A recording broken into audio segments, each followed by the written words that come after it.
আসছি, আমি আমার ব্যথা নিয়ে আসছি।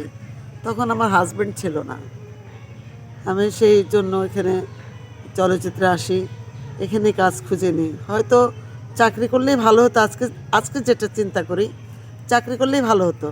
আমাদের চলচ্চিত্র যেভাবে ধসে পড়বে সেটা তো আমি কোনোদিনও বুঝতে পারিনি। যার জন্য আমরা যখন কাজ করি তখন তো ধুমধারাক্কা কাজ, প্রতিদিন কাজ করে আমরা কুলাতে পারিনি, এত ব্যস্ত ছিলাম আমরা। আজ কাজ নেই, তারপর আমরা হতাশায় ভুগি। তারপর যা হচ্ছে চলে যায়। আপনারা সবাই আশীর্বাদ করবেন যাতে এইভাবে আমাদের কাজগুলো একটু বাড়লে হয়তো আমরা শিল্পীরা সবাই কাজ করে ভালো থাকতে পারবো। এই আচ্ছা, আগের সিনেমায় যখন ব্যস্ত ছিলেন আর এখন ব্যস্ততা কম, এটা কেমন লাগে আপনার এটা? না, এখন তো আর ভালো লাগে না, স্বাভাবিক। আগে এত ব্যস্ত ছিলাম, একদিনে আমরা 3টা শুটিংও করেছি। কেন, সকালে আউটডোর করলে বিকালে গিয়ে ইনডোর করেছি, আবার হোল নাইটও করেছি। সে একটা কি আনন্দ, বা নিজের কাছে কত কিছু পাওয়া ছিল। আজকে কাজ নেই, এটা কি দুঃখের বিষয় না? এটা তো দুঃখ।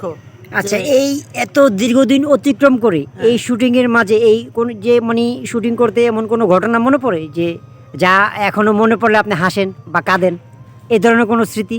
অবশ্যই অনেক কিছুই তো আছে, সব কিছুকে আর ফুটিয়ে তোলা যায়, বলা যায়? যে একসময় কাজ করতে গিয়ে আমাদের সাবানা আপা, তারপরে সুচরিতা আপা, নতুন আপা, আনোয়ার আপার সাথে কাজ করতে গিয়ে যে শান্তি আমরা পেয়েছি প্রতি মুহূর্তে, এই যে এইসব হোতাপাড়া এসে কাজ করেছি, ধান ক্ষেত ছিল, তবে টমেটো ক্ষেত ছিল, আমরা সেখানে ঢুকে আপাকে সহ এই লবণ নিয়ে আয়, এই বাড়ি ও বাড়ি থেকে নিয়ে আসতাম। আমরা কাপড়ে মুছে আমরা টমেটো খেয়েছি, কি একটা আনন্দের দিন। আজকে টমেটো ধুতে হয়, কত কিছু করতে হয়, এই ফল ও ফল ধুয়ে নাও, এত কিছু করতে হয় না। সব কিছু যেন কেমন একটা দিন চলে আসছে, আজকের দিনের সাথে সেই দিনে কোনো কিছুই মিল নাই। আচ্ছা, আমি দেখলাম সেদিন এফডিসিতে অঞ্জনা দিদির সাথে আপনি খুব ঘনিষ্ঠ মুহূর্ত, হ্যাঁ, হ্যাঁ, এবং তার সাথে কোনো ছবি করেছেন আপনি? হ্যাঁ, করেছে না। আচ্ছা, তার সাথে কোনো স্মৃতি আছে মনে পড়ে? প্রতিদিনই প্রতি অন্তেই ওনার সাথে আমাদের স্মৃতি আছে।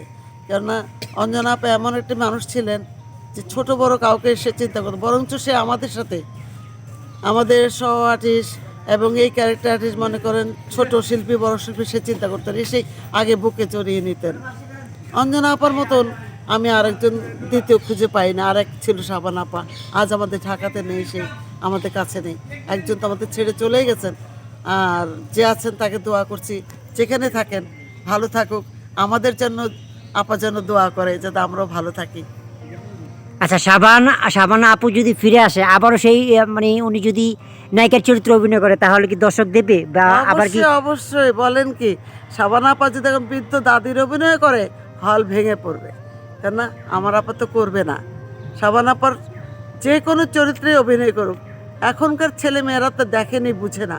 যদি আজকে আমার সাবানা আপা যদি একটা দাদির ক্যারেক্টারও করে, এখনকার ছেলেরা হলে যেতে বাধ্য। আচ্ছা, আমি আপনার কাছে জানতে চাইবো যে এখন শাবানা তৈরি হচ্ছে না, রাজ্জাক তৈরি হচ্ছে না, একটা দিলদার তৈরি হচ্ছে না, এটা ঘটনাটা কি? এখন তেমন কোনো শিল্পী নাই ভাই, আর তেমন পরিচালক প্রযোজক, প্রযোজক আছে হয়তো, কিন্তু তেমন পরিচালক নেই যে সাবানা পাকে, দিলদারকে যারা তৈরি করছে এরকম নাই। আর এখন তেমন আর্টিস্টও নাই যে তাদেরকে তৈরি করার মতন বা করবে। সাবানাও নাই, রাজ্জাকও নাই, সেই একজন দিলদারও নাই, টেলিসামাদ নাই যে তৈরি করবে। আচ্ছা, আজকে আপনি হোতাপাড়া এই কী কাজে আসছেন? আমি একটা ডকুমেন্টারি নিয়ে আসছি, সেটা ভোটের উপরে। আচ্ছা, এখন এই যে টুকটাক কাজ করে কেমন লাগে, মানে আনন্দ লাগে বা? আনন্দ লাগে না, তারপরও লাগে যে ঘরে বসে থাকার চেয়ে কাজ যদি করি, কাজের মাঝে থাকলে একটু ভালো থাকবো, মনটা ভালো থাকবে, পাঁচজনের সাথে কথা বললে ভালো লাগবে, চললে ভালো লাগবে, এটা আর কি। কিন্তু তেমন আনন্দ তো আগের মতো নেই। তো এই সিনেমা শিল্প কি ধ্বংসের দ্বার প্রান্তে, মানে এটা কি শেষ আপনি বলতে চাচ্ছেন? তা বলবো না, এখন তো একটু চাঙ্গা হচ্ছে।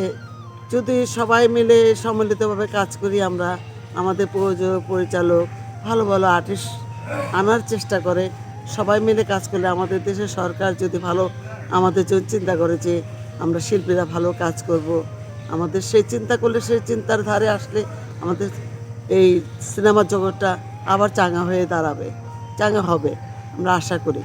আচ্ছা, আপনি কি সালমান শাহর সাথে কোনো সিনেমা করেছেন? করেছি। সালমান সাথে কি সিনেমা করেছেন, নাম বলতে পারবেন? বিচার হবে।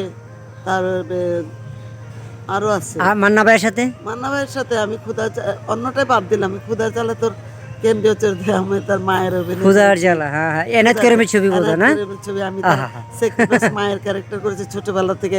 আমি পেয়ে ওকে লালন পালন করি আমি। ডলি চৌধুরী তার গর্ভধারিণী মা, আমি তার পালিত মা। অনেক স্মৃতি আসলে। হ্যাঁ। এইসব কথা মনে পড়লে আপনার কেমন লাগে এখন? বুক ফেটে যায়। আমি সেই মান্নাকে খুঁজে পাই না, সেই সালমানকে খুঁজে পাই না, সেই রাজ্জাক ভাইকে খুঁজে পাই না। আমি ছোট বোনের ক্যারেক্টার করেছি, একটা মায়ের ক্যারেক্টার করেছি। কুসুমপুরের কদমালিতে আমার ছেলে জন্মগ্রহণের পরেই আমি মারা যাই। আর স্বামী স্ত্রীতে আমি তার বোন অমল বোসের ওয়াইফ করেছি। আপনার মূল্যবান সময় ইন্টারভিউকে দেওয়ার জন্য অসংখ্য অসংখ্য ধন্যবাদ।